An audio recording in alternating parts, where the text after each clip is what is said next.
कॉर्बिस। नमस्कार दोस्तों, मेरा नाम है दिव्या दीक्षित और आप देख रहे हैं अपना मन पसंदीदा चैनल कॉर्बिस। आज इस वीडियो में बहुत महत्वपूर्ण विषय के बारे में हम चर्चा करेंगे। वो विषय है ईपीएफ रजिस्ट्रेशन यानी कि एम्प्लॉय प्रोविडेंट फंड। कैसे होता है, क्या होता है, एप्लीकेबिलिटी क्या होती है, यूएएन नंबर क्या होता है, डॉक्यूमेंटेशन प्रोसेस क्या होता है, रजिस्ट्रेशन प्रक्रिया क्या होती है, कैसे फॉलो की जाती है।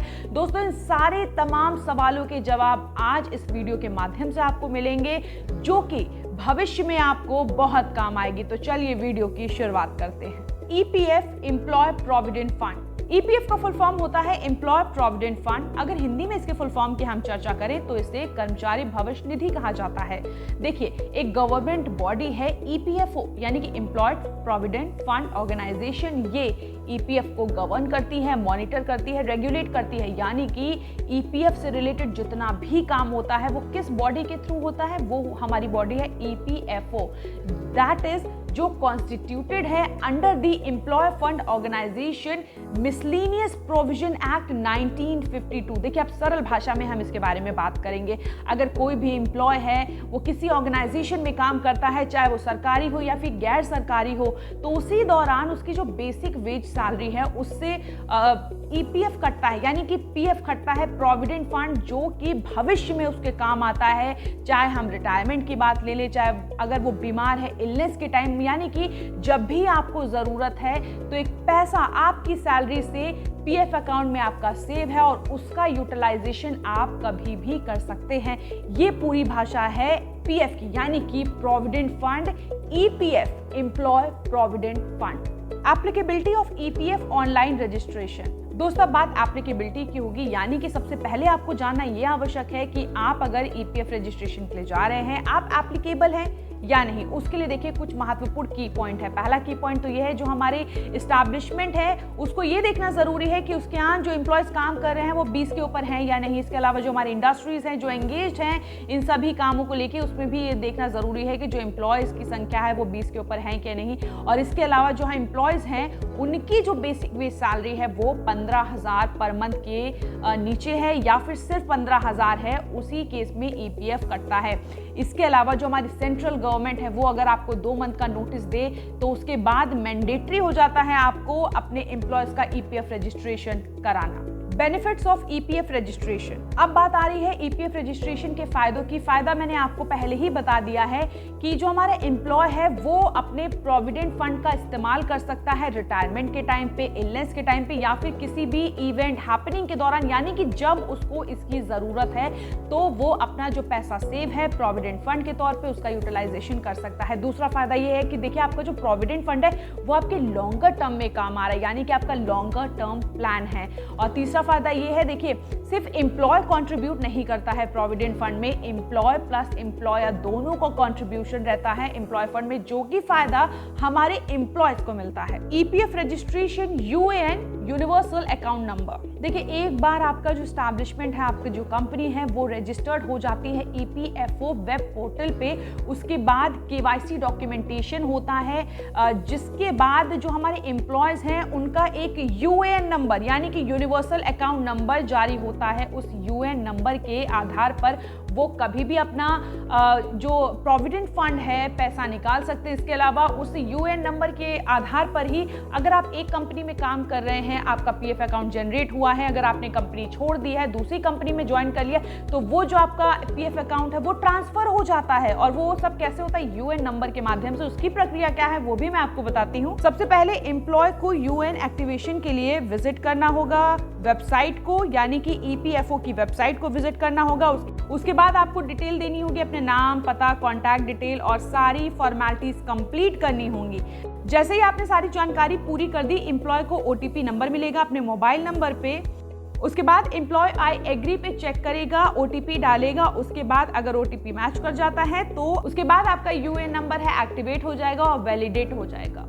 Contribution rate. दोस्तों, जब भी पीएफ की बात आती है तो पीएफ मैंने आपको पहले भी बताया था कि जो बेसिक वेज सैलरी है हमारे एम्प्लॉयज की, एम्प्लॉय भी कंट्रीब्यूट करता है, एम्प्लॉयर भी कंट्रीब्यूट करता है, और जो प्रतिशत कटता है उसमें कंट्रीब्यूशन का वो वेरी करता है। फॉर एस्टैब्लिशमेंट हायरिंग एम्प्लॉयज 10 और अबव। इस केस में एस्टैब्लिशमेंट को कंट्रीब्यूट करना होता है 12% of the wage salary of employ, यानी कि एम्प्लॉयर भी और एम्प्लॉय दोनों कंट्रीब्यूट करते हैं 12%। For establishment hiring less than 20 employees, देखिए कुछ एस्टैब्लिशमेंट होते हैं वो कंट्रीब्यूट करते हैं जो सैलरी यानी कि वेज है एम्प्लॉयज का उसके 10%। कुछ केसेस में, वो केसेस क्या हैं, अगर एस्टैब्लिशमेंट में 10 एम्प्लॉयज हैं और उन्हें वॉलंटरी रजिस्ट्रेशन ईपीएफओ में करवाना है। अगर कोई भी एस्टैब्लिशमेंट में लॉस हुआ है प्रीवियस ईयर में तो उसमें जो रेट हमारा होता है पीएफ कटने का वो होता है 10%। और इसके अलावा जैसे और भी एस्टैब्लिशमेंट है जैसे ब्रिक फैक्ट्री, जूट फैक्ट्री, बीड़ी मेकिंग फैक्ट्री, इन सब फैक्ट्रीज में जो पीएफ का रेट होता है वो 10% होता है basic wage salary of the employ. दोस्तों अब वक्त आ चुका है महत्वपूर्ण चीजों के बारे में चर्चा करने का, यानी कि डॉक्यूमेंट्स। क्योंकि डॉक्यूमेंट्स अगर आप सही और करेक्ट डिपॉजिट नहीं करेंगे तो जो आपका काम है वो रुक सकता है, उसमें बाधा आ सकती है। तो सबसे महत्वपूर्ण चीज आपको जो गौर करने वाली है कि आपके जो डॉक्यूमेंट्स है यानी जो दस्तावेज आप जमा कर रहे हैं वो सही है या नहीं। तो दस्तावेज जो जमा करने वाले हैं वो इस प्रकार है: एम्प्लॉयर का नाम, एम्प्लॉयर का पैन कार्ड, आईडी प्रूफ जैसे driving licence, passport, voter ID, registered office का एड्रेस प्रूफ जैसे कि इलेक्ट्रिसिटी बिल, रेंट एग्रीमेंट। अगर आपका एस्टैब्लिशमेंट सोसाइटी है, ट्रस्ट है, एलएलपी या फिर कंपनी है तब आपको सर्टिफिकेट ऑफ इनकॉर्पोरेशन की जरूरत पड़ेगी। अगर पार्टनरशिप डीड पे हैं आप तो आईडी प्रूफ, एड्रेस प्रूफ हर एक पार्टनर का अगर पार्टनरशिप फर्म है। इसके अलावा प्राइवेट या पब्लिक कंपनी है तो देखिए मेमोरेंडम ऑफ एसोसिएशन और आर्टिकल ऑफ एसोसिएशन की आवश्यकता आपको पड़ेगी। और इसके साथ ही एम्प्लॉयज की डिटेल यूएएन नंबर अलॉटमेंट के साथ जिसमें आपको जरूरत पड़ेगी आधार कार्ड की, पैन कार्ड की, बैंक अकाउंट डिटेल जैसे कि account number, IFSC code, contact number, email ID, date of birth यानी कि आधार पे जो आपका डेट ऑफ बर्थ है उसमें आवश्यकता पड़ेगी। इसके अलावा एम्प्लॉयज की डेजिग्नेशन। दोस्तों बात करेंगे अगर आप ऑनलाइन ईपीएफ रजिस्ट्रेशन करवाते हैं तो सबसे पहले जो आपको ऑनलाइन ऑफिशियल वेबसाइट है ईपीएफओ की उस पर विजिट करना होगा, एस्टैब्लिशमेंट रजिस्ट्रेशन पर क्लिक करना होगा। जैसे ही आप एस्टैब्लिशमेंट रजिस्ट्रेशन पर क्लिक करेंगे ऑटोमेटिकली आप श्रम सुविधा ऑफिशियल पेज पे पहुंच जाएंगे। वहां पर लॉग इन करिए, रजिस्ट्रेशन करिए। रजिस्ट्रेशन के बाद आपको ईपीएफई ईएसआईसी पर क्लिक करना होगा। उसके बाद आपको नई रजिस्ट्रेशन के लिए अप्लाई करना होगा। अपनी सारी कंप्लीट डिटेल, सारे डॉक्यूमेंट यानी कि जितनी भी चीज़ें रिक्वायर्ड हैं वो सारी आपको जमा करनी होंगी ऑथेंटिसिटी के लिए, यानी कि उसके बाद वेरिफिकेशन भी होगा। आप सबमिट करेंगे अपनी सारी डिटेल, उसके बाद आप डिजिटल सिग्नेचर के लिए भी अप्लाई करेंगे। जैसे ही डीएससी रजिस्ट्रेशन का कंप्लीशन होता है आपको श्रम सुविधा की तरफ से एक ईमेल मिलेगा कि आपका जो रजिस्ट्रेशन है वो कंफर्म हो चुका है और आपका रजिस्ट्रेशन प्रक्रिया है वो भी पूरी हो चुकी है। दोस्तों बजट 2021 अपडेट आया है, उसमें अगर एम्प्लॉयर का पीएफ कंट्रीब्यूशन जो अमाउंट है वो डिडक्ट हो चुका है लेकिन एम्प्लॉयर की तरफ से जमा नहीं किया गया है तो उस केस में एम्प्लॉयर का जो डिडक्शन है वो माना नहीं जाएगा, यानी कि it will not be allowed as a deduction for the employer.